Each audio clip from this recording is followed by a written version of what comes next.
That morning, I signed a piece of paper, something that seemed so ordinary, just a white sheet, a few lines of text, some numbers. But the moment I put pen to paper, I realized I was closing the door on 40 years of youth, entrusting a part of my life to the past. The notary stamped it and said something about entering a new chapter. I nodded, not because I agreed, but because I didn't know how else to respond. Ross stood beside me. He placed a hand on my shoulder for a second. That warmth vanished as quickly as it came when he spoke. That familiar phrase, "You'll get used to it, Mom." I used to believe that if your kids are doing well, nothing else really matters. On the way back, I didn't want to return to the short-term rental apartment. I turned into a small cafe. It was quiet and no one there knew me. A perfect place to sit for a few minutes. I ordered a black iced coffee and sat by the window. My hand reached for my phone, no clear purpose, just a habit. The screen lit up. TikTok autoplayed. The first face that appeared was Ava's. She was live streaming, wearing a white dress, curled hair, bold lipstick. Behind her was a sleek white luxury car. She smiled, spun around, then raised her arm toward the car like she was presenting a product. I looked closer, a Mercedes. Brand new, light-colored interior power seats still had that new car smell. The caption read, "Thanks to my future husband for supporting my dream." I'll be using this car to film content everywhere. Hearts flying, comments flooding in, compliments on her looks, on the car, on the fiancé. I sat in silence. My coffee had gone cold before I even took a sip. Ross once said selling the house was to invest in a startup. I didn't ask many questions. I simply thought, if it's something good for my child, I'll do it. But now here I am sitting in a strange cafe, holding a cold cup of coffee, staring at a sparkling car on a phone screen. And then I realized no one had asked if I wanted to keep anything. Not a single question, not even a glance back. A server came by and asked if I needed anything else. I shook my head. I looked at the screen again, then down at the stack of documents in my bag. The house wasn't mine anymore. I thought I was doing the right thing. But now, I'm not so sure. Ross is my only child. He grew up in a small house on the outskirts of the city with a bougainvillea trellis in the yard and a porch light that was always on at night. I taught art at the nearby high school. My husband passed away when Ross was just 10. From that day on, I became both mother and father. We didn't have much, but Ross was never short on love. He was an introverted kid, loved reading and drawing. I remember once he sat for hours sketching a house, brick by brick, leaf by leaf. I used to think one day he'll be an architect. He'll marry a simple girl, live a quiet life. Then Ava came along. From the very first time I noticed the way Ross looked at her so different. Ava was striking. Curled blonde hair, polished nails, phone mounted on a gimbal. She called me Mom the first time we met with a charming smile, but her eyes never stayed on me for more than 3 seconds. She made TikTok content, said she lived a minimalist lifestyle, but everything around her sparkled. Her kitchen looked like a magazine spread. Even her water glass was designer. I couldn't tell if she was really living or just filming. A few weeks ago, I overheard her talking to Ross in the kitchen. If I want to grow, I need family behind me, the image, the space, a private car. Everything has to look like a dream. I was standing in the hallway. I didn't step in, but I understood she wasn't just choosing a partner. She was choosing props. And Ross was part of the set. After that day, Ross changed. New haircut, new cologne. Light-colored dress shirts replaced his old hoodies. His voice sounded like he was rehearsing a script. Evenings stopped being our time to talk. They became time for him to tweak Ava's captions. The house grew quieter. I didn't complain. Young people need their space, but I could feel it like I was slowly being pushed out. Then one day he asked me, "Have you ever thought about moving somewhere smaller, Mom, so it'd be easier for you to pack?" He didn't look at me. His eyes stayed on his laptop. The question sounded gentle, reasonable, but I knew this was a polite way of asking me to step aside, wrapped in concern for my own good. To Ava, image is everything, and the house I once called home. In her eyes, it was just another part of the set that needed remodeling. That was the moment I understood. I wasn't being forgotten. I was being replaced gently, smoothly, in a way so carefully staged that no one could call it wrong. I don't use TikTok, but the people around me do. One weekend morning, I stopped by the corner shop to pick up some toilet paper and a bag of laundry detergent.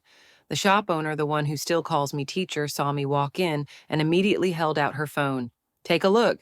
I think this might be your house. This girl's really popular." I looked at the screen. It took a few seconds to recognize it, but yes, it was my house, no doubt. The old wall clock I used to wipe down every time I changed the battery. The wooden chairs I polish myself with coconut oil. The patchy paint at the bottom of the wall where Ross used to scribble when he was 3. Ava was standing in the middle of the living room. She was filming a video. "Hey everyone, welcome to our startup journey. This is the house we're going to transform into a super inspiring creative studio." She twirled as she spoke, waving with a bright smile. The lights were on. The camera shook slightly with each step. Ross walked into the frame. She pulled him close and kissed him quickly on the cheek. Everything was staged to feel just natural enough. At the bottom of the video, white text scrolled across the screen, "Ava and Ross, the beginning of a dream." I handed the phone back, thanked her, paid for my things, and went straight home.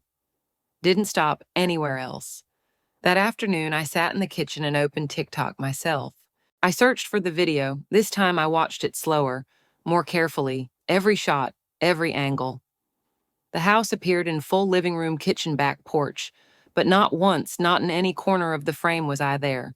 No photos on the wall, no trace that a woman once quietly cleaned that space.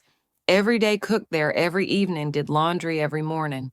No mention of Ross's mother, not even a glance toward the person who had lived in that house for over 40 years. Only Ava wearing a white dress, glowing skin, softly curled hair, and Ross standing silently beside her like a supporting actor. I used to think I lived modestly, that I didn't need to be acknowledged. But to be entirely erased from a story filmed in my own home, that was a kind of denial I never expected. That night I made dinner like always. Ross came home, late, said he'd been out buying things to help Ava prep for new content. As I set the bowl of soup on the table, I asked, "Is she planning to renovate the house?" Ross answered without looking up, "Not yet, Mom. Just an idea for now." I didn't ask anything else, but I noticed the way he avoided my eyes, the way the words came out, fast, clean, like a line he'd rehearsed, the way his hands kept scrolling on the phone under the table, smooth, deliberate, without hesitation. That's when I knew something had shifted, and no one felt the need to tell me. You don't have to say it out loud when you want someone out of the frame. You just change the angle, cut the scene, add a new caption, and keep telling the story without them in it. The house was still mine on paper, but in the eyes of everyone else, it already had a new name, a new life. The feeling of being written out of a story, it doesn't come loudly, it arrives quietly, barely noticeable at first, but once you realize it, you can't unfeel it. That day was a Saturday. I was dusting the altar table when I heard a car pull up at the gate, a loud engine, then the sound of a door swinging open. Ava came in first, full makeup, curled hair, white dress, like she was about to go on television. Behind her were 2 cameramen, a girl carrying a makeup case and a young man lugging a giant LED light that lit up the whole room. No one greeted me. No one asked what I was doing. Ross walked in last. He came straight to me, placed a hand on my shoulder, lightly, just enough to seem polite. "Mom, can you stay at Aunt Martha's for a few days? We're just filming a few scenes. It won't take long. We won't bother anyone." No one asked if I agreed. There was no request, just a plan that had already been made. And I understood the message perfectly. Mom, just step aside. I didn't say a word. I went to my room, folded a few sets of clothes, picked up my bag, grabbed the keys, and left. It felt like I was a guest in my own home. No less than a guest, like someone squatting in the very place I had guarded and loved for half a lifetime. That afternoon, I sat at my sister Martha's house, old wooden chairs, a cold cup of tea. My phone began to buzz nonstop, friends sending videos. Ava had just posted a new clip on TikTok. I didn't have to search for it, it found me. A short, tightly edited video with upbeat background music. Ava led the audience through each room. Welcome to our very first home mine in Ross's, the place where everything begins. She walked from the living room to the kitchen. Every step looked like it had been directed. This house used to belong to an old, ugly woman, but now it's for a new generation, a new chapter, a new dream. I wasn't in the video, but I saw everything I knew by heart. The chair where I used to sit and read, the embroidered handkerchief with Ross stitched on it resting on the armrest, the vase of flowers I had arranged just the day before. Nothing had been thrown away, just blurred out. The house was still there. Everything I had once touched, cleaned, cared for, it was all still present, but none of it belonged to me anymore. No one kicked me out. No one said I couldn't stay, but my presence had been quietly erased. I wasn't someone they chose to keep. I was just the backdrop for something new to begin. And now I had officially been replaced. After the day I signed the papers, I moved temporarily into Linda's house, an old friend from the school where we used to teach, now retired. I didn't bring much, a small suitcase, a few sets of clothes, the embroidered handkerchief with the letter R. The rest I left behind, not because I believed I'd come back, but because I wasn't sure if there was anything left worth holding on to. Linda didn't ask many questions. She just told me I could stay as long as I needed. There was a spare room. I nodded quietly, grateful. Less than a week later, Linda called me over to the dining table. She set her phone down, her fingers trembling slightly. "You should see this," she said. I picked it up. TikTok was playing a live stream. It was Ava again, but this time not in my house. A bold caption appeared on the screen, kicking off the million-view journey with the perfect gift from my dream partner. The comments poured in like a broken dam. Hearts floated across the screen. Everyone was congratulating her. Everyone was envious. I sat still. I didn't cry, but my chest tightened like someone had just pulled the ground out from under me and I hadn't been holding on in time. The house I had lived in all my life had become currency traded in for a dream measured in likes and little heart icons. I called Ross. I kept my voice calm. "You told me we sold the house to build a studio." Ross hesitated. "Mom." Ava said the car was the first step. She needs to travel to shoot outdoor content. The studio will come later. I hung up, didn't say another word. That evening, I went to see Charles Edward's best friend, my late husband. He's a retired lawyer, still connected to people in the industry. I asked him to look into the transfer documents. I needed to know what exactly I had signed. 3 days later, he called me in. A stack of papers sat on the table. Old forms, new forms, notarized contracts. Charles looked at me and said, "Do you remember the financial power of attorney form you signed 3 years ago when you were in the hospital?" I nodded. Back then, Ross said he needed it to pay my medical bills. That was a permanent financial power of attorney. I stared at him. Ross used it to transfer joint ownership of the house to himself over a year ago. He didn't need your permission. Then, when you signed the sale paperwork, the entire transaction was under his name. The payment went directly into his account. No notice required. I was frozen. Charles wasn't done. Most of that money was used as collateral for a bank loan, purposed to buy the car for Ava registered under a newly established media company. He slid a document across the table. Company owner Ava McKinley. Registered business address, your former home. I sat in silence, no reaction. Just the tightening of every muscle in my body as the full picture became clear. I hadn't just lost a house. I had been used as a legal stepping stone for someone else to climb, to build a brand, to sell a dream. I wasn't asked, I wasn't mentioned, but I was the foundation for everything they now proudly showed the world. A car, a company, a marketing campaign. A woman they called mother-in-law who had never truly been part of the story. I smiled, not out of sadness, but because at last I could see the whole thing clearly, painfully, and with no way to take it back. I didn't scream. I didn't write a long post online. I just quietly gathered everything. Old documents, bank receipts, a scanned copy of the power of attorney I'd signed from my hospital bed, the one Ross said was just to pay the bills. I brought it all to Charles. He didn't ask many questions, just looked at me, then opened his laptop. Charles had practiced law for over 30 years. Retired now, but still sharp. He once told me, "Some things you don't do to win. You do them because the truth needs to be seen." 3 days later, he called me back.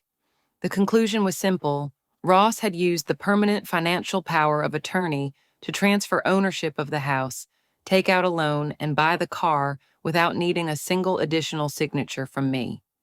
No notification, no documented purpose, no transparency in the funds. Legally, he could claim that I had given my consent, but ethically, especially regarding the duty of care owed to the person you represent, Charles said Ross had crossed the line. I asked, "What can I do?" Charles replied simply, "Let the law ask for you."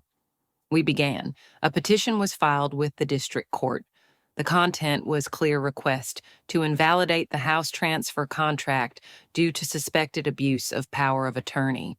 Demand for an investigation into financial ethics, violations especially within family relations. A warning letter sent to Ava and the media company owning the car for unauthorized use of personal image, particularly repeatedly referring to future mother-in-law as part of their branding campaign.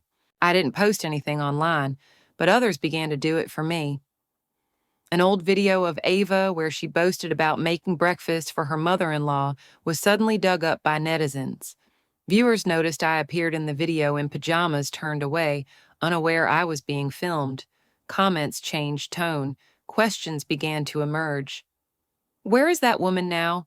Why have we never heard from Ross's mother? Is this really a family or just staged images I didn't need to speak? The truth found its own way. Then the unexpected happened. One of the biggest sponsors Ava had ever had, a major international cosmetics brand, posted an announcement terminating their contract. They said little, just one clear line. "We do not support content that contradicts family ethical values. A genuine brand begins with respect, not props." I sat in Linda's living room, the TV show in the news. Ava's once spotlighted images were replaced by blank frames. Her social media was unusually silent. Every new post was met with hundreds of comments asking the same question, "Where is your mother-in-law?" No one needs millions of people to reclaim their voice, just the right ones who truly know what happened. And now they are starting to look again. Ross came to see me one rainy afternoon. He stood at Linda's door, his shirt-soaked hair messy, empty-handed. Gone was the polished image he once carefully maintained. I opened the door. He didn't wait for me to speak. "You're ruining our future," he said. "You made Ava lose her contract. Everyone online is laughing at us. You're ruining me, your own child." I looked at him. The boy who once cried because he couldn't draw a cat's tail right. The one who sat beside me for hours just to straighten his first written letters. Now he stood here talking to me like a stranger, like I owed him an apology. I didn't shout. I didn't slam the table. I only spoke clearly word by word. "I'm not ruining anything. I'm just reminding you of one thing. A future built on lies will collapse sooner or later. You choose the foundation, that's your right. I'm just turning on the light so people can see what it really is." Ross didn't reply. He turned and walked away from the porch. No looking back, no apology, no concern. Just wet footprints spreading cold on the old tiles. Weeks later, the court ruled. The house transfer was canceled, based on evidence that Ross abused his financial power of attorney, lack of transparency, no reporting, and indications of exploiting family ties for personal gain. Ava was ordered to pay civil damages for using personal images, the living space, and family title for commercial purposes without consent. The sponsor cut ties. A series of Ava's videos were removed due to privacy violations. Followers dropped daily. Comments shifted from admiration to suspicion, then to anger. Ross started to crack. Friends drifted away. Architect colleagues refused to work with him, citing ethical scandals. Then Ava disappeared. No messages, no goodbye. Only a note left on the table, "I was not born to fail." I returned to the old house, not as a winner, but as someone piecing back together her own shattered self. That first quiet night, I opened the old wooden cabinet. In the bottom drawer, Ross's painting from when he was 8 was still there. I was cooking. A scribbled drawing colors smeared my face, all twisted. But beneath it, in red crayon, a line read, "You are the one I love most in the world." I framed it, hung it right where the TV used to be. Not to forgive, just to remind myself I'm not some old mother they want to erase from the frame. I am the one who gave birth to the child, who now chooses to forget me. The old house still smells of fresh paint, but everything else is almost unchanged. The cream-colored curtain I sewed myself. The wooden chair with scratches on the armrest, the marks from when Ross played with his toy cart around the house. Every corner feels familiar, like no one ever barged in to rename or claim it. I don't go back to social media, no TikTok, no Facebook. I don't need likes, shares, or support. I only need to hear the sound of pencil gliding on paper, the sound I used to hear when Ross was little. Now, neighborhood kids come over every afternoon. I teach them to draw for free, no grades, no exam pressure, no lights or cameras.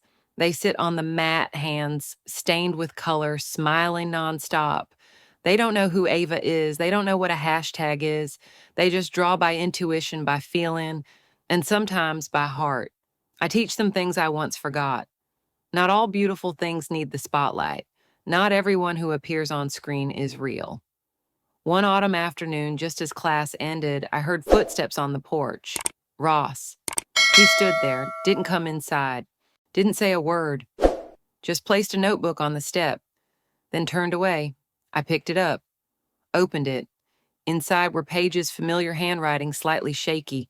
No erasures, no edits not prepared for posting, just an apology, line by line, written by hand, no filters. I didn't call him back. No need to stage a reunion. No witnesses required. I just took a pen and wrote on the last page. Next time you want to come back, come as yourself, not through someone else's camera lens. Because I've learned one thing. You can't teach others to live authentically if you stay silent when erased from the story. Love may not keep a person, but dignity always keeps yourself. What about you? If your child was manipulated by a lover, turned their back on you for internet fame, would you stay silent or reclaim yourself like I did?